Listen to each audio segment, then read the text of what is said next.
gagawin ng automated o computerized ang sistema ng pagbabayad sa parking sa Binondo sa Maynila. First time daw ito sa Pilipinas. Sa bagong sistemang ito, inaasahang makakaiwas sa mga motorista sa mga nangungutong na parking officer. Nakatutok si Lala Roque. Simula sa susunod na linggo, high-tech na ang pagbabayad ng parking sa ilang bahagi ng Binondo, Maynila. Kung dati, mano-mano ang pag-issue ng ticket, ngayon, computerized na. Ang mga parking meter na ito kauna-unahan daw sa Pilipinas.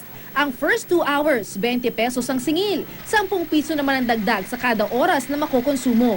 Tingin ng Manila Parking Development, mas epektibo raw itong paraan para makaiwas sa mga mapagsamantalang parking officer at pasaway na mga motorista. Kailangan lang ng bumili ng parking card na may load na 50 pesos at 100 pesos. Kasama na raw rito ang 20 pesos na bayad sa card. At parang cellphone, pwedeng mag-load mula 10 pesos hanggang 500 pesos kada transaksyon. So kapag naubos na po yung load nito, ang gagawin po ninyo ay inform yung parking officer at yung aming parking officer tatawag po ng aming tinatawag na reloader. So yun po ngayon ang gagawin ng reloader natin, i-tap niya to, i-reload niya to kung magkano po yung specific amount na gusto ng parke. Okay.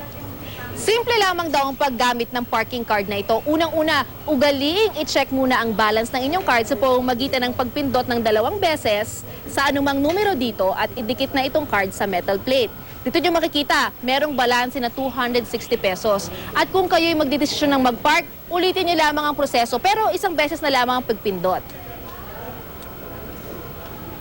Ayan, kung makikita nyo, ay nagbiblink na yung ilaw. Ibig sabihin yan, umaandar na ang metro ng inyong card. Kapag paalis na, ganun din daw ang prosesong susundin at otomatikong mababawasan ng inyong card depende sa oras na nagamit. Matitrace niya kung sakaling hindi naman talaga nagbabayad dahil pag nakita niyang may vehicle at hindi naman nagbiblink within 1, 2, 3, 4 sa 4 na slot intended for parking meter, malalaman niya talagang hindi nagbayad yon. May 1 taon na validity ang parking card, pero kung ayaw nang gamitin, maaari raw itong isaoli sa parking officer at ibabalik ang 20 pesos na ibinayad sa card. Hati naman ang saloobin ng mga motorista sa bagong ticketing scheme na ito. Sa systematic yan dahil machine na yan eh. Mas gusto mo yung ticket pa rin, bakit?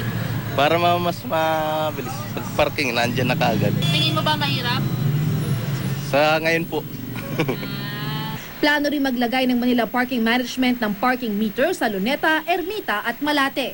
Lala Roque, nakatutok, 24 oras.